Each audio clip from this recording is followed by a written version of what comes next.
ದಿಢೀರ್ signal cut ಆದರೆ ನಿರ್ಲಕ್ಷಿಸಬೇಡಿ. ನಿಮ್ಮ ಮೊಬೈಲ್ನಲ್ಲಿ ಯಾವುದೇ ಕಾರಣವಿಲ್ಲದೆ ಇದ್ದಕ್ಕಿದ್ದಂತೆ ಸಿಗ್ನಲ್ ಪೂರ್ತಿಯಾಗಿ ಹೊರಟು ಹೋದರೆ ಮತ್ತು ದೀರ್ಘಕಾಲದವರೆಗೆ ಬರೆದಿದ್ದರೆ ತಕ್ಷಣ ಎಚ್ಚೆತ್ತುಕೊಳ್ಳಿ.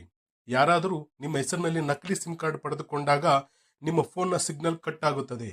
ತಕ್ಷಣವೇ ಬೇರೆ ಫೋನ್ನಿಂದ ನಿಮ್ಮ ಟೆಲಿಕಾಂ ಆಪರೇಟರ್ಗೆ, ಅಂದರೆ ನಿಮ್ಮ ಸಿಮ್ ಕಾರ್ಡ್ ಯಾವುದು ಆಗಿದ್ರೆ ಆ ಸಿಮ್ಗೆ, ಜಿಯೋ, ಏರ್ಟೆಲ್, ವಿಐ, BSNL ಹಿಂಗೆ ಯಾವುದಾಗಿದ್ರೆ ಆ ಕಂಪನಿಗೆ ಕರೆ ಮಾಡಿ ನಿಮ್ಮ ನಂಬರ್ ಬ್ಲಾಕ್ ಮಾಡಲು ತಿಳಿಸಿ.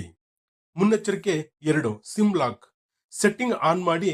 ನಿಮ್ಮ ಫೋನ್ನಲ್ಲಿ ಸಿಮ್ ಕಾರ್ಡ್ ಲಾಕ್ ಎಂಬ ಅದ್ಭುತ ಸೆಟ್ಟಿಂಗ್ ಇರುತ್ತದೆ. ಆಂಡ್ರಾಯ್ಡ್ ಫೋನ್ನಲ್ಲಾದ್ರೆ ಈ ರೀತಿ ಮಾಡಿ. ಸೆಟ್ಟಿಂಗ್ಸ್ಗೆ ಹೋಗಿ, ಸೆಕ್ಯೂರಿಟಿ ಮತ್ತು ಪ್ರೈವಸಿಗೆ ಹೋಗಿ, ಮೋರ್ ಸೆಕ್ಯೂರಿಟಿ ಸೆಟ್ಟಿಂಗ್ಸ್ಗೆ ಹೋಗಿ, ಅಲ್ಲಿ ಸಿಮ್ ಕಾರ್ಡ್ ಲಾಕ್ಗೆ ಹೋಗಿ ಇದನ್ನು ಆನ್ ಮಾಡಿ ಮತ್ತು ಒಂದು ಪ್ರತ್ಯೇಕ ಪಿನ್ ಸೆಟ್ ಮಾಡಿ.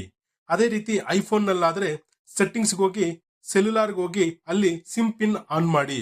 ಹೀಗೆ ಮಾಡೋದರಿಂದ ವಂಚಕರು ನಿಮ್ಮ ಸಿಮ್ ಅನ್ನು ಬೇರೆ ಫೋನ್ಗೆ ಹಾಕಿದರೂ ಆ ಪಿನ್ ನಂಬರ್ ಇಲ್ಲದೆ ಸಿಮ್ ಆಕ್ಟಿವೇಟ್ ಆಗೋದಿಲ್ಲ. ಹಾಗೆ